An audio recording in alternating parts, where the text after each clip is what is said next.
aragtida fiyo waa dhayaha aragtida fiyo waa tahay in horta heestaasi de maba ahayn bata horta de ummaduna way aragtay be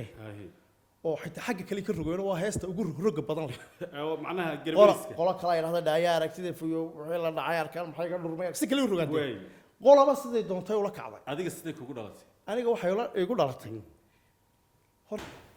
السلام عليكم عليكم السلام ورحمه الله وريا سعيد ابراهيم دول ما شاء الله والله اليوم سدو aad iyo aad baan u dhawahay waxaad ku soo dhawaataa salaantana ana ka baraka batay batay eeg adigu assalaamu alaykum batir haye ana assalaamu alaykum assalaam wa rahmatullahi wa barakatuh baan dikur laakiin hadii aanan assalaamu alaykum ku oran he miyad goornay de may hadii aad adigu yoran lahayd saddexdan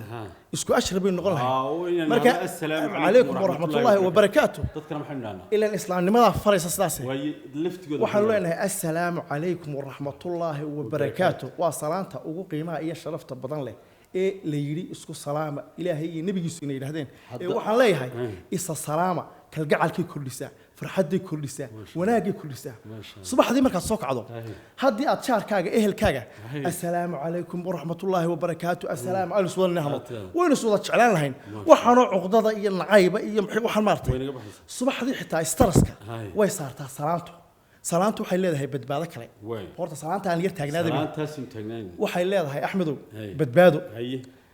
waxa aniga igu dhacday anigu cid kala bada ka warramaayo habeen baa waxa ku soo baxay qolo tuugo meel ay gashay meel madow telefoonka saasaa buu istoo iftiimay aan ku hadlaya lacagna waan final baa sugu timid ha iyaguna waaba ii diyaar garoobeen waa afar ino labana saax ka subxaan labana xagga intan ilaa markaan ku naxaan arkay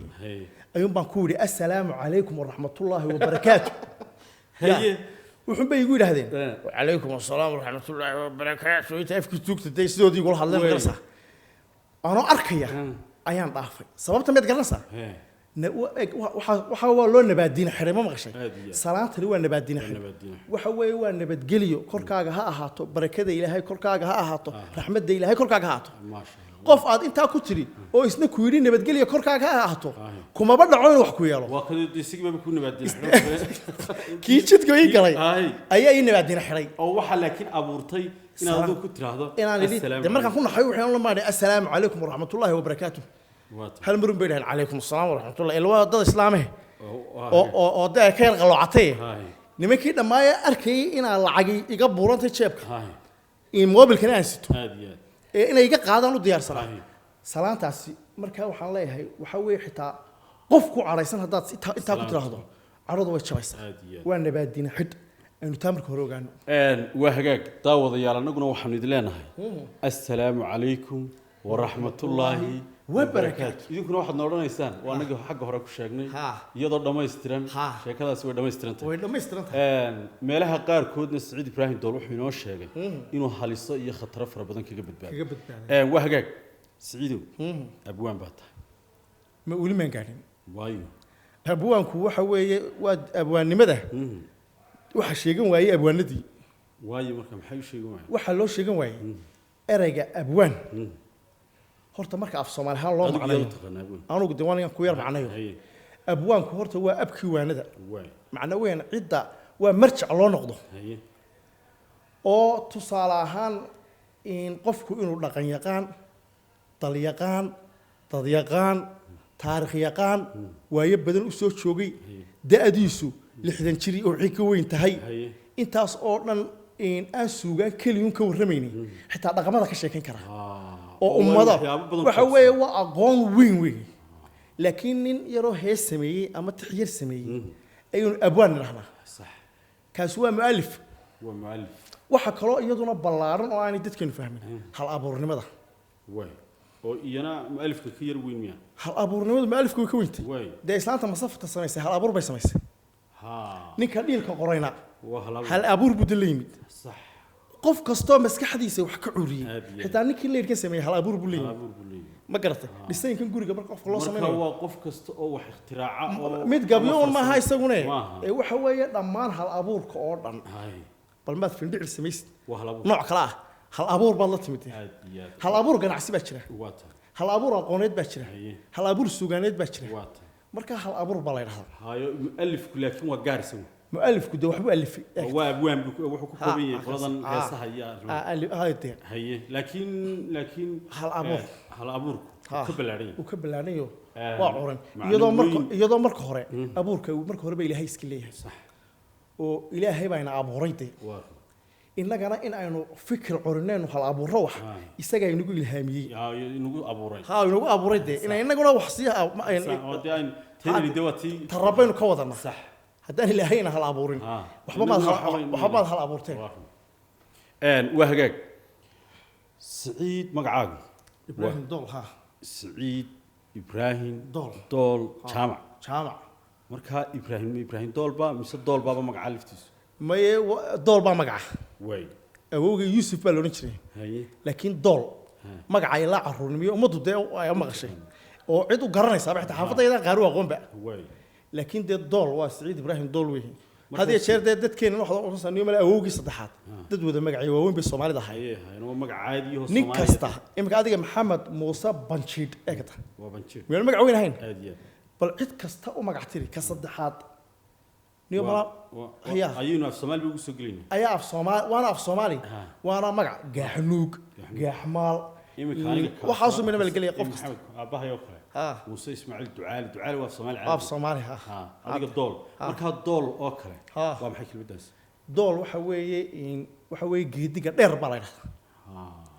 جيدك وكل دادير إن أو ده وحو قبل ما مقالداق ده جيلداق وحنو جوري جيلداق وحنو دقني مقالداق وحنو جوري مالنجور مالو قرطه waxaan ugu eegada laakiin ka dalguurka daltu dal isaga talaabay ayaa dool leeyahay marka daltu dool marka qofka de mastaafad weyn guuray markaas kale ku dhalashay leeyahay dool way Saeed Ibrahim dool waxa jirta hees kamida heesahaaga aadka u faraab daawadayaal Saeed Ibrahim dool waxba yuu idin dhuuman waa nin sidii uu isagu yiri baynu laakiin ku sheegaynaa inuu hadhow tayn oranaynaa waa abwaan laakiin imika midna maqlaysa waan idin maqlayaa de hadhowto waa abwaan inaga oo taaganahay xamalin laakiin waa si wanaagsan waxaad ka warantaa hees baa jirta magaalada aad ugu jirtay ama dalkaba iyo Soomaali oo dhan aad u dhageysatay heestaas inta faraha badan waa baraarujin daayaha aragtida fiyoobi سماها كم دوهني قرن كديس ما يارك لا دغخ دغ يارك دمايستر ما يارك نمعيه درق بيارك ما شاء الله ودايها aragtida fiyo waa tahay in horta heestaasi de ma bay hayn bata horta de umaduna way aragtay be oo xitaa xagga kale ka rogoyna waa heesta ugu roga badan leh oo macnaha garbiska qola kala yiraahdo daaya aragtida fiyo wixii la dhacay arkaan maxay ka dhurmay si kale u rogaatay qolaba sidii doontay ula kacday adiga sidee kugu dhalatay aniga waxay igu dhalatay horta nimcada ilaahayna siiyay lama ma tirin karno ma garatay inta badan baraareen haysanaa nabad baad ku soo kacday ilaahay caafimaad buu ku siiyay oo badiyo reer baad ku soo kacday marka adigu deeqa ilaahay xitaa hadaan u bad lahayn waxba lahayn intaad haysato lama koobi karo nimcada araga nimcada dhagaha nimcada urta nimcada maskaxda iyo miir qabka nimcada carabka iyo hadalka nimcada gacmaayo kulli deen nimcooyinka waa kan ilaahay balaa in shakartum la asinu aayada quraanka iyo hadda nimcooyinkiina tirisa